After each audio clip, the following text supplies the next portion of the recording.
नमस्कार, स्वागत है आप सभी का। आप देख रहे हैं उत्तराखंड न्यूज। आपके साथ मैं हूं पूजा कवियागोमा। देहरादून और गोवा के लोगों के लिए बड़ी खुशखबरी। देहरादून से गोवा और गोवा से देहरादून के लिए सीधी उड़ानें शुरू हो गई हैं। दोनों प्रदेश की सरकारों के बीच इसको लेकर समझौता किया गया था, जिसको लेकर सीएम धामी ने बताया कि गोवा और उत्तराखंड के बीच एक समझौता जिसके तहत हस्ताक्षर किए गए और देहरादून से गोवा और गोवा से देहरादून के लिए सीधी उड़ानें शुरू हो गई हैं। पर्यटन, संस्कृति और आध्यात्म पर समझौता ज्ञापन से आपसी सहयोग और समन्वय से पर्यटन को बढ़ावा मिलेगा। यहाँ एक नई शुरुआत है और साथ ही दोनों राज्यों इसे आगे बढ़ाने का प्रयास करेंगे। देखिए, आज गोवा और उत्तराखंड दोनों के बीच में जो एमओयू साइन हुए हैं और साथ में जो यहाँ से आज सीधी उड़ान देहरादून से गोवा और गोवा से देहरादून की प्रारंभ हुई है और जो एमओयू हुआ है पर्यटन, संस्कृति का, अध्यात्म के क्षेत्र में, पर्यटन के क्षेत्र में आपसी एक दूसरे के साथ समन्वय करके एक दूसरे का सहयोग करने से निश्चित रूप से जहां उत्तराखंड के अंदर एक बड़ा हमारे यहाँ पर पर्वत श्रृंखलाएं हैं, हमारे यहाँ पर अनेकों देव स्थान हैं, अध्यात्म, शांति और संस्कृति का एक केंद्र है, आध्यात्मिक और सांस्कृतिक राजधानी जहाँ उत्तराखंड है, तो वहीं गोवा अपने आप में अनेक प्रकार का जो पर्यटन का आकर्षण लिए हुए है। समुद्र है, समुद्र से लेकर गंगा जी तक, गंगा जी से लेकर समुद्र तक की आसानी से यात्रा जो लोग गोवा आएंगे, विदेशों के मेहमान, विदेशों के पर्यटक वो उत्तराखंड भी आ पाएंगे और धर्म, अध्यात्म, संस्कृति के लिए जो लोग यहाँ पर रहेंगे वो आसानी से 2 से ढाई घंटे की फ्लाइट पर गोवा पहुंचेंगे और गोवा से यहाँ आ सकते हैं। तो इससे परस्पर एक पर्यटन बढ़ेगा। मैं समझता हूँ एक ये नई शुरुआत है और हम दोनों ही राज्य और दोनों ही राज्यों के लोगों का प्रयास होगा कि इस काम को और आगे बढ़ाया जाए, इसका विस्तार किया जाए और परस्पर एक दूसरे का सहयोग करते हुए पर्यटन के क्षेत्र में और अन्य क्षेत्रों में जो भी विस्तार एक दूसरे के राज्य में हो सकता है उसको करेंगे। चलिए, हमारे साथ इसी पर ज्यादा जानकारी के लिए योगेश सेमवाल जुड़ चुके हैं। योगेश, गोवा और उत्तराखंड के बीच एमओयू साइन हो चुका है। उड़ानें दोनों ही राज्यों के बीच में शुरू हो गई हैं और लोगों के लिए काफी सहूलियत भी रहेगी और एक अच्छी खबर है।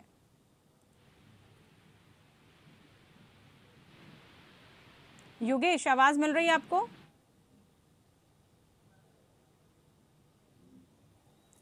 चलिए, फिर से संवाददाता से तमाम जानकारी लेंगे। आपको बता दें कि दोनों राज्य इसे आगे बढ़ाने के लिए प्रयास करेंगे, मुख्यमंत्री ने कहा है, और एक अच्छी कोशिश की गई है जिससे जिन सीधी उड़ानों से लोगों को राहत मिलेगी। अब लोगों को सीधा गोवा से उत्तराखंड और उत्तराखंड से गोवा आने जाने में किसी तरह की कोई दिक्कत नहीं होंगी। तो देहरादून से गोवा के लिए सीधी उड़ानें शुरू हो चुकी हैं।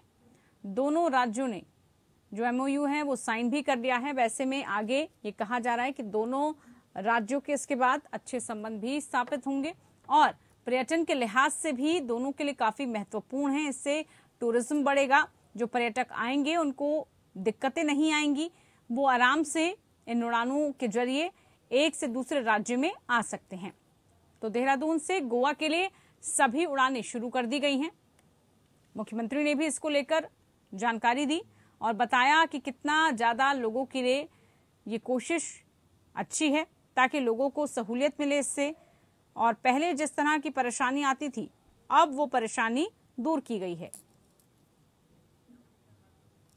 योगेश सेमवाल हमारे साथ हैं ज्यादा जानकारी के लिए। योगेश, उत्तराखंड से गोवा के बीच उड़ानें शुरू हो गई हैं, लोगों के लिए राहत की खबर भी है, पर्यटन के लिहाज से भी काफी महत्वपूर्ण है ये। बिल्कुल, आपने बिल्कुल सही कहा। जब हम उत्तराखंड और गोवा की बात करते हैं तो दोनों ही स्टेट ऐसे हैं जो कि अपने टूरिज्म पर बहुत निर्भर करते हैं। गोवा में भी बहुत बड़ी संख्या में टूरिस्ट आते हैं और उत्तराखंड में भी अगर देखा जाए तो हर साल लाखों की संख्या में टूरिस्ट आते हैं। ऐसे में जो ये फ्लाइट हुई है अब गोवा से, डायरेक्ट गोवा से अगर देखा जाए कि जॉलीग्रांट एयरपोर्ट के लिए जो ये फ्लाइट आएगी, ये इससे बहुत ज्यादा राहत मिलेगी क्योंकि कई लोग ऐसे हैं जो कि जिनका सैटरडे संडे छुट्टी रहती है और ऐसे में अगर वो गोवा से यहाँ आना चाहते हैं या यहाँ से गोवा जाना चाहते हैं तो वो आराम से अपनी सैटरडे संडे की छुट्टी में भी 2 दिन की छुट्टी में ही आराम से घूम कर आ सकते हैं। आमतौर पर यही चीज जब देखी जाती है, जब दिल्ली से या हरियाणा से जो लोग जो है उत्तराखंड के लिए आते हैं, ऋषिकेश में राफ्टिंग के लिए आते हैं, वो आते हैं सैटरडे के लिए और संडे के शाम को वो निकल जाते हैं, तो क्योंकि बहुत पास है। और ऐसे में अगर फ्लाइट चल रही, क्योंकि गोवा वैसे बहुत दूर है, जाने में लगभग अगर ट्रेन से जाएं तो 12 से 14 घंटा, 20 घंटे भी लग सकते हैं। ऐसे में अगर फ्लाइट है तो वो 2.5 से 3 घंटे में फ्लाइट वहां पहुंचाती है। तो इसलिए दोनों प्रदेशों को जो ये राहत मिली है, इससे आने वाले दिनों में टूरिज्म को ही फायदा होगा। चलिए ठीक है योगेश, आप रहिएगा हमारे साथ। फिलहाल जो आपने जानकारी दी उसके लिए शुक्रिया। तो वहीं उत्तराखंड में अब मरीजों को इलाज के लिए अलग अलग पर्ची नहीं कटवानी पड़ेगी। स्वास्थ्य मंत्री धन सिंह रावत ने जानकारी दी है। कहा कि अब मरीजों को सिर्फ एक पर्ची से ही इलाज करवाना होगा। जगह जगह अलग अलग पर्ची कटवाने का झंझट सरकार खत्म करने जा रही है। योगेश हमारे साथ जुड़े हुए हैं।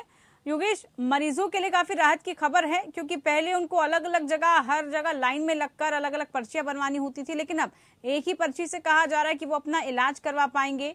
क्या जानकारी? बिल्कुल, सबसे बड़ी बात यह है कि इससे कई ज्यादा परेशानियां होती थी।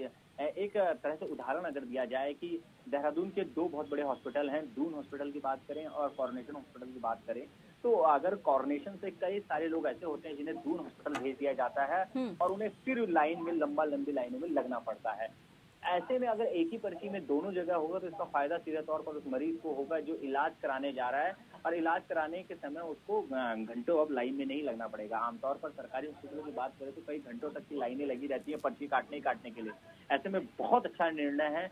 और जो रेट भी है वो अलग अलग रेट रहता है, कहीं पे 40 रुपए की, 30 रुपए की पर्ची रहती है, कहीं पे 15-20 रुपए की पर्ची रहती है, तो वो भी बहुत फर्क पड़ेगा उससे भी। तो इस निर्णय का स्वागत होना चाहिए। बिल्कुल, पैसे भी लोगों को बचेंगे, अलग अलग लाइनों के साथ, समय के साथ पैसों का भी बचाव होगा। बहुत शुक्रिया योगेश आपका, आपने जो तमाम जानकारी दी। तो वहीं रिजर्व बैंक ने 2000 का नोट बंद करने का निर्णय लिया है, जिसको लेकर पूर्व मुख्यमंत्री हरीश रावत ने केंद्र सरकार पर बड़ा आरोप लगाया। हरीश रावत ने कहा कि केंद्र सरकार अपनी विफलताओं को छिपाने के लिए ऐसे निर्णय ले रही है। उन्होंने इसे एक बहाना भी बताया। उनके मुताबिक कर्नाटक चुनाव की हार के बाद जनता का ध्यान बटाने के लिए केंद्र सरकार ने अब 2000 के नोट पर बैन लगा दिया है। इससे साफ लगता है कि सरकार के पास जनता को बताने के लिए कुछ नहीं है। अपनी विफलताओं को छुपाने के लिए, बल्कि कर्नाटक की कांग्रेस की जीत से ध्यान हटाने के लिए हर बार एक कोई शगुफा ले आते हैं।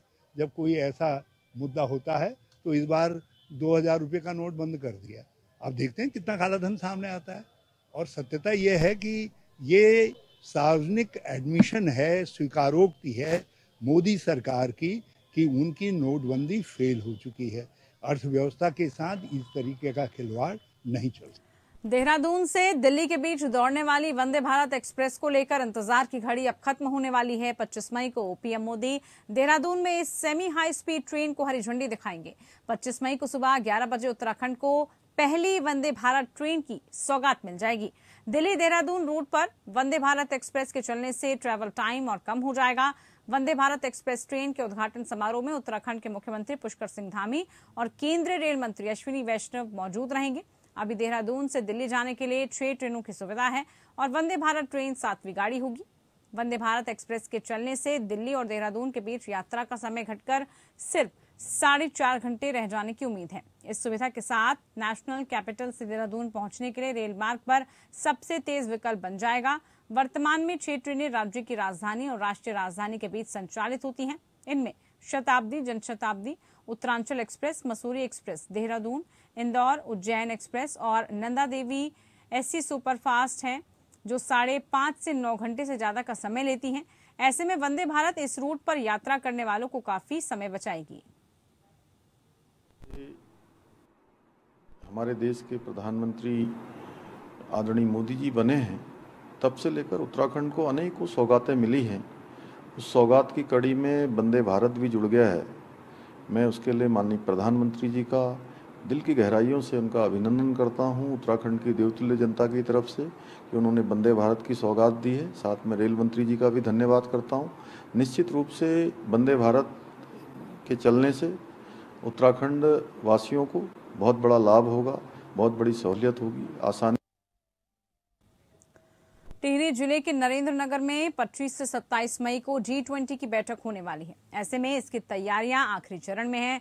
बैठक के आखिरी दिन यानी 28 मई को सभी डेलीगेट्स को उत्तराखंड की संस्कृति से रूबरू कराने के लिए औनी गांव का दौरा करवाया जाएगा और इसी के लिए औनी गांव को सजाया और संवारा जा रहा है।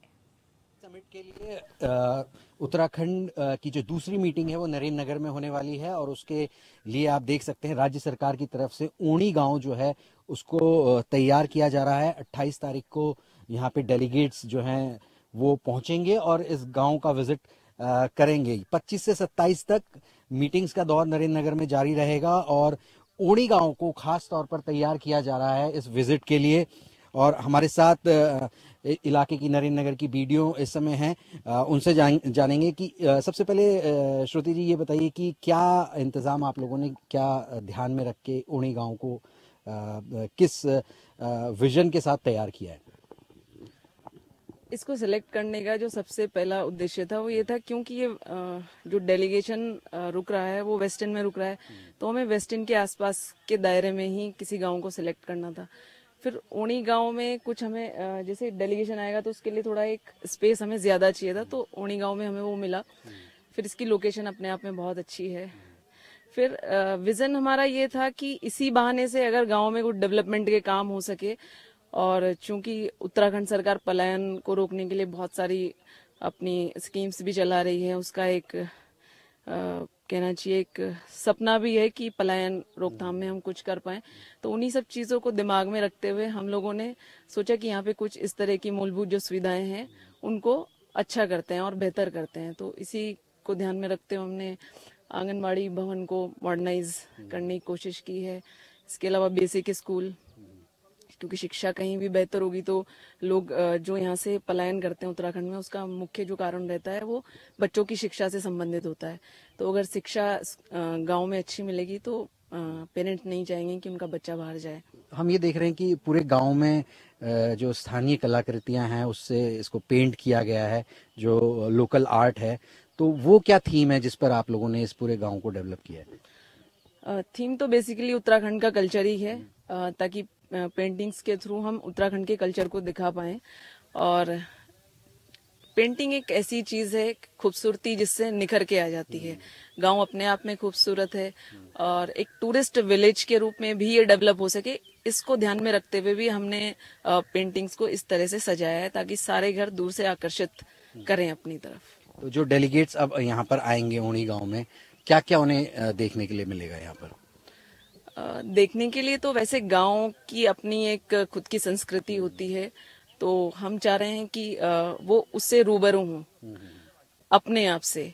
तो शायद हम अगर इस तरह का वो रहता है तो वो अगर किसी गांव में विजिट करना चाहे, गांव के किसी घर में विजिट करना चाहे तो वो भी हमारे उसमें है, तो किसी गांव में उनको विजिट करा सकते हैं। इसके अलावा जितना यहाँ पे जो ये मेन इवेंट जो आप देख ही रहे हैं, मेन इवेंट इसी जगह पे होना है, तो यहाँ पे हम कुछ इस तरह की झांकियां लगा रहे हैं। यहाँ पे कृषि विभाग झांकी लगाएगा जिसमें जो रोपाई वगैरह है वो उस समय कर रहे होंगे, तो डेमोन्स्ट्रेशन भी चलेगा, जैसे धान कूटने वाला है या इस तरह की जो भी जिस एक तरह से पार्टिसिपेटरी होगा वो लोकल कल्चर जो है। बिल्कुल, तो उसमें जो डेलीगेट्स हैं वो भी पार्टिसिपेट कर पाएंगे।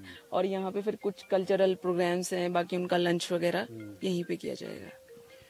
तो औनी गांव को इस तरीके से सजाया गया और जिस जगह हम खड़े हैं यहाँ पे मेन इवेंट होना है 28 तारीख को, कल्चरल इवेंट भी होगा यहाँ पे। और जैसे श्रुति जी ने बताया है कि इसमें पार्टिसिपेट भी कर पाएंगे, जैसे धान की रुपाई होगी, उस तरीके की जो चीजें होती हैं लोकल कल्चर है उसमें पार्टिसिपेट कर पाएंगे। और औनी गांव को इस समय पूरा तैयार कर लिया गया है 28 तारीख के लिए, जब डेलीगेट G20 के जो डेलीगेट्स है वो यहाँ पर पहुंचेंगे। कैमरामैन धर्मेंद्र सिंह के साथ रॉबिन सिंह चौहान, नरेंद्रनगर, APN। बात मुख्यमंत्री पुष्कर सिंह धामी की, जिन्होंने मंगलवार को मुख्यमंत्री आवास में प्रसिद्ध फिल्म अभिनेता अक्षय कुमार ने मुलाकात की। मुलाकात के दौरान मुख्यमंत्री पुष्कर सिंह धामी और अभिनेता अक्षय कुमार के बीच उत्तराखंड को नए फिल्म इंडस्ट्री के हब के रूप में विकसित किए जाने को लेकर चर्चा की गई। मुख्यमंत्री पुष्कर सिंह धामी ने कहा कि उत्तराखंड राज्य दिन प्रतिदिन फिल्म इंडस्ट्री के लिए एक नए शूटिंग डेस्टिनेशन के रूप में उभर रहा है। उत्तराखंड का सौंदर्य फिल्मांकन के लिए लोगों को आकर्षित भी कर रहा है। राज्य सरकार भी उत्तराखंड को एक बड़े फिल्म डेस्टिनेशन के रूप में विकसित करने पर अलग अलग योजनाएं पर काम कर रही है। इसके लिए नई फिल्म नीति पर भी काम किया जा रहा है। राज्य सरकार द्वारा फिल्मांकन के लिए फिल्मकारों को अनेकों सुविधाएं भी दी जा रही हैं।